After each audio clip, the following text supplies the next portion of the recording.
I'm so excited that the church is able to come together with the health trust, mental health trust, and the other agencies here. And the board approved the appointment of the chief executive, and I believe that's a pivotal, a turning point in us more reflecting the needs and composition of local communities, and our racial equality strategy must be at the top of the agenda.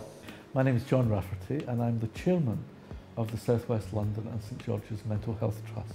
Today's event is part of a series of events we've been having as we try to reach faith communities throughout the area which the Trust serves. We want to talk about the importance of mental health being everybody's business, and churches and faith groups make up the fabric of life in local communities, and they should be our partners in this journey to develop more effective services. And it's particularly relevant to the black community because a disproportionate number, more people than you would expect from the black and minority ethnic communities, suffer from mental illness. And we're not sure why that's the case. And that's a very important discussion that we all need to have. Mental health professionals, people from the black and minority ethnic community, churches and local communities.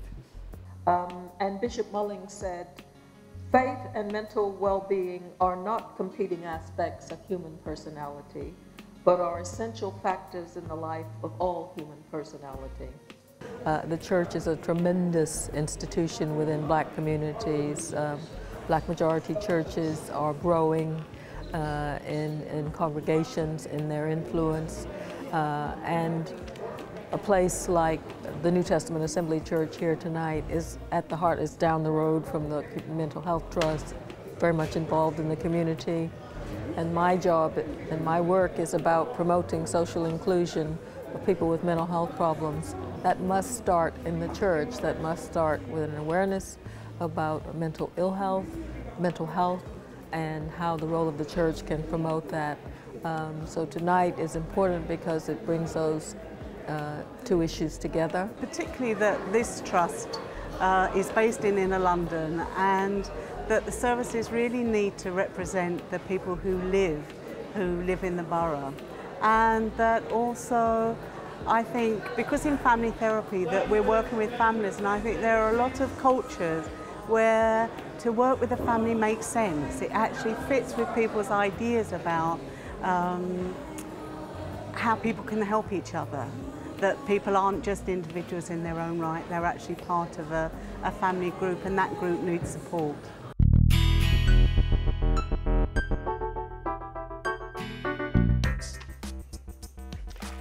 So what can we do? I'm using a quote by James Baldwin, who's an African-American author, and he says, "Not everything that is faced can be changed, but nothing can be changed unless it is faced." So, sorry, it's not my quote, it's James Baldwin. I think it's about really looking at how we can reduce some of the disparities that there are for, black people within mental health services. But it's also about helping mental health services to find better ways of working with these communities, because, as I say, all the evidence shows that these services aren't really doing a good job of it at all. And that's why black people don't want to use these services, they don't want to go near them. And of course that means they don't get the help when they need it, and then they get worse, and then that just sort of compounds everything for them.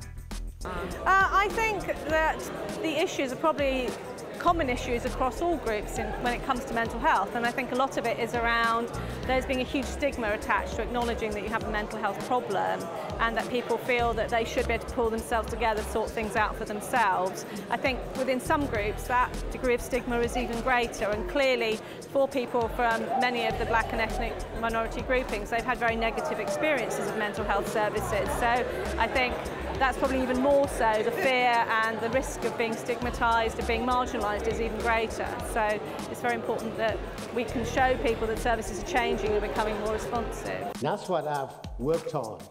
We've committed myself to that, to try and see whether we can generate understanding in church, leading to a better approach to the mentally ill. There's a disadvantage in terms of negativity perceptions about black people and our lack of achievement. And this particular conference helps us to get together ideas articulated, which will help us to realize that there's something we can do about it. We don't just feel sorry for ourselves and say, what's going on here? We're helpless, we can do nothing about it. You know, this kind of event awakens in us as a people that we can do something about it and do something constructive in order to curtail the difficulty.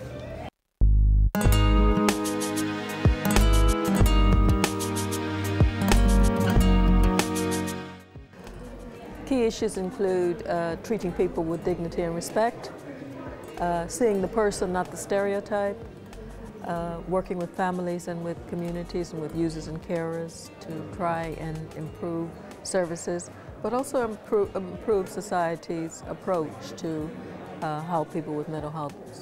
Encouraging black people to make the best use of the services that's available for them. And if they feel that they're not understood, then they're not going to use the system. So what we need to do is actually get more people out there educating our people about the system and where they should go, why they should go there, what the reasons they should be going there for, and how they'll be helped once they're there. We can improve services by doing what we're doing, by entering into a dialogue where we've been saying to the black community, what do you think you need? And they've been saying to us, we need more services which are local to us. We need more services which are accessible to us. We need services which understand our particular point of view and our particular cultural background. And so I'm more interested in how we can really radically reform services so that they can work in totally different ways and think differently about people and about the issues that people bring to service. Now that is probably a long-term thing because mental health services are so rigid and so fixed, and so you know, they don't get out of that narrow way of thinking, a narrow way of working.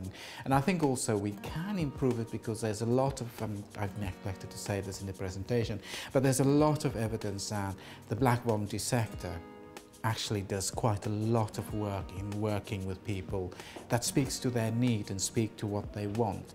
And if mainstream services can learn from that and acquire some of that knowledge, then they may be in a better position to help people. Well, I think there has to be address the overrepresentation of people, particularly from black and ethnic groups, who find their way into inpatient care. And there has to be another way of addressing the needs of people from different ethnic groups. And there may well be something about living in an inner city environment.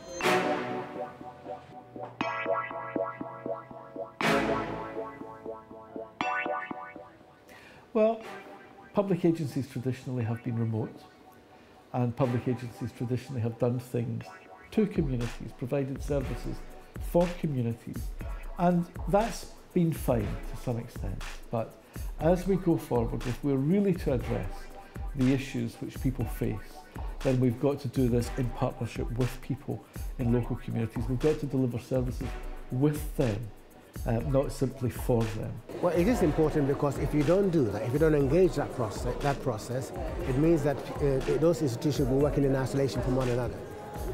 Yeah, and as long as they continue working as separate entities, they will never meet each other's needs. services will not meet the needs of the people who are meant to access the services, and the people who are meant to be accessing the services would not be able to understand the services that are put together for them. There needs to be some collaboration. Well, because it's about partnership. It has to be, it's neither one side or the other, neither one thing or the other. It has to be all of us pooling our expertise and our knowledge to try and improve not only services but society. The standard of what we provide should be the same for every community, and that's something which, as part of an Improving Access to Psychological Therapies project, is very dear to my heart, is that we should be delivering to people what we know works and what we know is effective.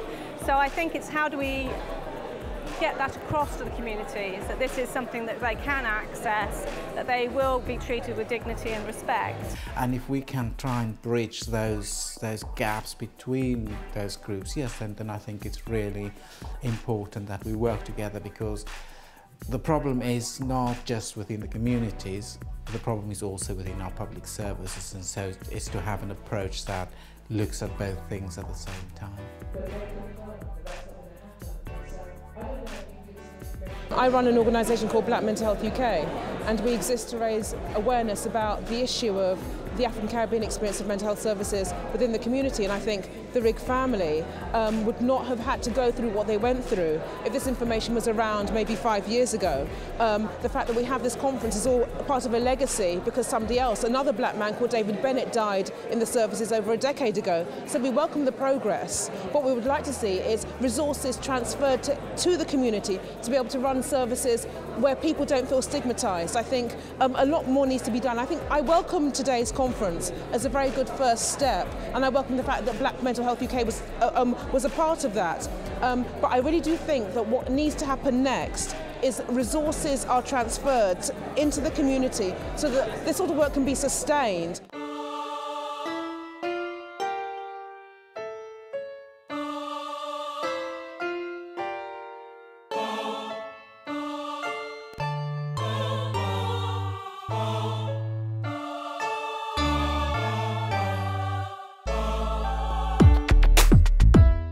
Well, people go away with a bit more knowledge, and particularly people who are working in mental health services will go back and ask different questions when they go back into their workplaces, because that's where the challenge needs to happen. Because I think the sense I had from today is the people from the community, they're quite clear about what the issues are. Finding a solution and looking at the actions that we need to take for the next step. So instead of talking, start acting. Greater engagement and understanding of people from Black and minority ethnic communities who have mental health problems. And let people know that we're here, that we are wanting to come out and speak to them, that this is an opportunity for all communities to have access to something that hasn't been there before.